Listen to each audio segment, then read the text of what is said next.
Hello friends, so this is question number 13. Okay, so in this circuit shown in the figure, DC value at the output that you have to determine. Okay, so looking at the circuit, you can say that this is basically a clamper circuit. Okay, negative clamper circuit. While solving this type of problem, many times we miss some basic concept. For example, in order to work this particular circuit as a clamper circuit, the time constant, that is this RC time constant, okay, should be at least 10 times the time period of the input voltage signal, means this one. Okay, so why this condition is there, we are going to learn all those things in this example. Okay, so in the circuit, first of all we have a sinusoidal signal, okay, of amplitude of 5 volt. Then this is basically the input Vi. Okay, then we have a capacitor. Okay, initially let us assume the diode and the voltage source is not there. Okay, so we have a resistor. This is C, this is R is 1K given.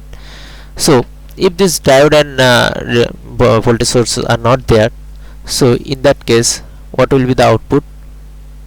Suppose this is output, so you may have some phase change because of this RC component, and this is basically a voltage divider. Okay, for the given frequency it has certain impedance, and it is of resistance 1 kilo ohm, so it will be a some sinusoidal waveform with some amplitude. It can be determined from this circuit. Okay, if this resistor is this diode and voltage source is not there, so this is the case. Okay, so basically the diode is here and the voltage source is here. Okay, so the diode has a 0.7 volt cut-in voltage, and the voltage source is a 0.3 volt of magnitude. Okay, now for simplicity let us assume the phase is 0. Okay, the phase change is 0. That will not make any difference. So this is the output waveform with some amplitude, say Vm. Okay, now you can see this input voltage is increasing, at the same time output voltage is also increasing. Now what is the voltage difference over here for this combination? That is 0.7 plus 0.3, that is 1 volt. Okay, so when this output voltage is more than 1 volt, so this is 1 volt, that time this portion will be on. Okay, so that time you can connect this two part.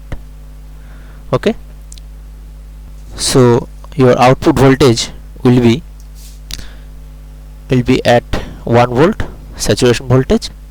Now the potential over here is 1 volt, and this voltage is increasing. Okay, this voltage is increasing, right? Now the maximum voltage over here will be 5 volt. Okay, at this position, and it is 1 volt. So what is the voltage difference? That is basically 4 volt, right? Now this voltage is now decreasing. Okay, suppose it is at say 4 volt. Okay, at 4 volt.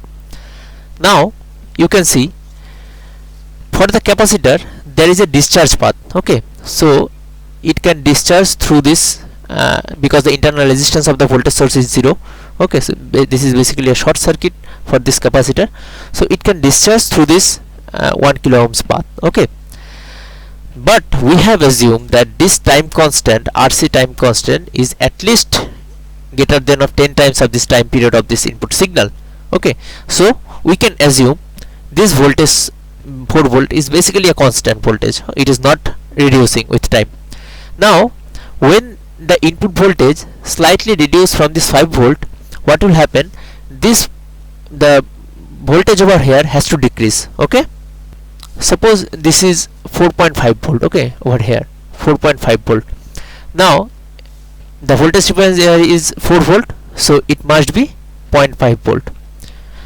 So you can see if this input voltage reduce slightly from 5 volt, this portion will be off. Okay, because in order to on this part the at least minimum voltage is 1 volt because of this 0.7 volt and 0.3 volt. Okay, so what we can conclude is that this portion of the circuit, this combination diode and battery, it will be on only when this peak at the input will come. Okay, at this point only this portion will be on, otherwise it is off, and the capacitor has a voltage of plus 4 volt and it is almost constant. Okay, because of this particular condition that RC is at least 10 times greater than the time period of the input signal. Okay, so we can remove this part right now. Okay, so this is the circuit basically. Okay, another very important thing, that this particular phenomena, that is the output is increasing, okay, and suddenly it saturates to 1 volt. This is happening only at the beginning of the first half cycle, because at the first half cycle this capacitor is charging. Okay, and also because of this diode and voltage source. Okay, this particular thing is happening. Now this diode and voltage source is coming again when the input voltage is 5 volt. Okay, that time only this is coming and it will just charge up this particular capacitor to a 4 volt. Okay, although we have assumed that this is not the charge or the voltage across the capacitor is not decreasing with time, maybe it may get slightly decrease, but at the time when this input voltage is 5 volt, it will charge up again. Okay, the voltage across the capacitor will be again 4 volt. Okay, so this is the circuit. Now you can see we have basically a voltage source over here, and this is the input voltage source, and we have to determine the output voltage. Okay, so for simplicity, let us replace this particular capacitor with a voltage source. Sorry, so this is the voltage source of 4 volt magnitude. Okay, so you have to determine the output.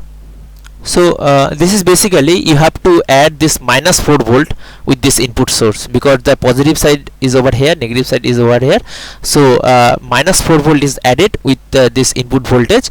Okay, and so at the output we will get, we need to just shift this particular waveform to the downside by minus 4 volt. Okay, so it will be look like this. I am drawing this particular waveform in the steady state region. Okay, not in the transient region.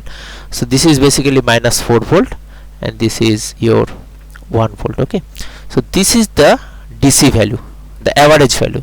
You can take the average. This is basically the average value, minus 4 volt. So you can see the question, that is option A. Option A is correct, that is minus 4 volt. Okay.